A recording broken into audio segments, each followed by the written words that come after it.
Buenas noches, compañeros y profesor de la materia de Derecho Penal. Esta es mi primera intervención en el Foro 1. Vamos a delimitar lo que es la diferencia entre el control difuso y el control concentrado. Ahora bien, ¿qué es el control concentrado?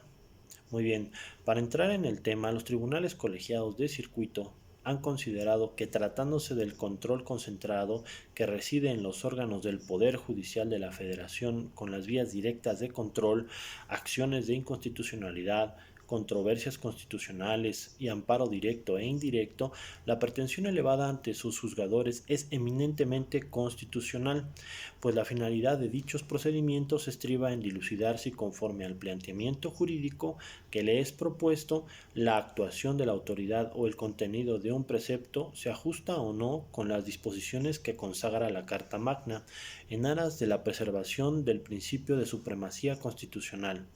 Ahora bien, compañeros, vamos a definir qué es control difuso. Para una interpretación más real, nuestros tribunales colegiados de circuito consideran que el control difuso es el que ejercen el resto de los jueces del país en los procesos ordinarios que se constriñe a dilucidar el conflicto con base en los hechos, argumentaciones, pruebas y alegatos de las partes, dando cumplimiento a las garantías de audiencia, legalidad, debido proceso y acceso a la implementación de justicia. Muy bien, ¿cuál es la diferencia entre el control concentrado y el control difuso? Pues bien, la diferencia entre el control concentrado y el control difuso estriba en que en el primero la competencia específica es de los órganos del Poder Judicial de la Federación, encargados de su ejercicio precisamente el análisis de constitucionalidad y convencionalidad de leyes. Por tanto, la controversia consiste en determinar si la disposición de carácter general impugnada expresamente es o no contraria a la Constitución y a los tratados internacionales, existiendo la obligación de analizar los argumentos que al respecto se aduzcan por las partes. En cambio, en el segundo, o sea, en el control difuso, el tema de inconstitucionalidad o inconvencionalidad no integra la litis, pues ésta se limita a la materia de legalidad y por ello el juzgador, por esta razón de su función, prescindiendo de todo argumento de las partes, puede desaplicar la norma. Ahora bien, ¿en México se aplica verdaderamente un control difuso y un control convencional? Pues miren, yo considero que ahora convivirán el control difuso y el control concentrado, que es el que venía imperando en México a través de los distintos medios de control establecidos en la Constitución, y que nuestra tradición jurídica se ha encargado de que sea por estos medios como se ejerza la constitucionalidad en México.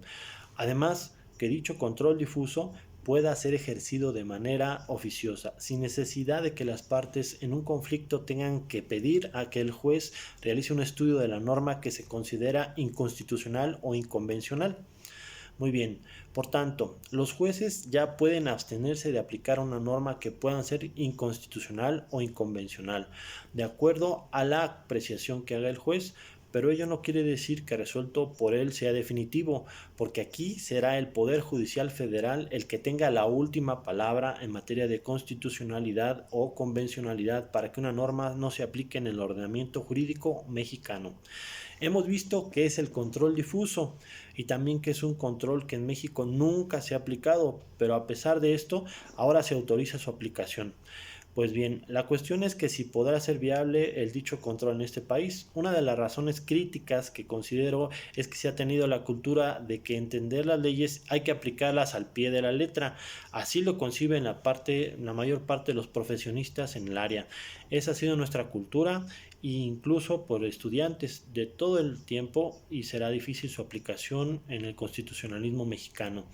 No es secreto que a través del Poder Judicial de la Federación las personas hayan encontrado muchas veces el remedio de la justicia local, ya que es ahí donde se ha planteado la inconstitucionalidad de una norma vía de amparo, y así sigue siendo a pesar de que persevera el control difuso actualmente. Por lo anterior, será difícil que un día prospere la jurisdicción constitucional local y menos el control difuso que ejercen los jueces locales, pero tal vez con el tiempo logre adaptarse a una nueva costumbre jurídica mexicana que se pueda ir arraigando en el constitucionalismo mexicano para beneficio de la justicia, porque es difícil que un sistema que casi está desconocido por su falta de práctica sea conocido por la doctrina. y que pueda prosperar de la noche a la mañana. Muchas gracias por su atención y les comento que esto se aplica en todas las materias, administrativo, penal, etcétera. Se basa en el artículo primero, párrafo segundo y es de interpretación conforme a la protección más amplia. Además, el juez interpreta la norma de acuerdo a la Constitución y a los tratados internacionales, siempre respetando el principio pro persona. La tesis aislada en la que yo baso mi hipótesis o mi opinión es la número 2010-143. Y recuerden que los derechos humanos son la columna vertebral en nuestro sistema. Muchas gracias. Hasta luego.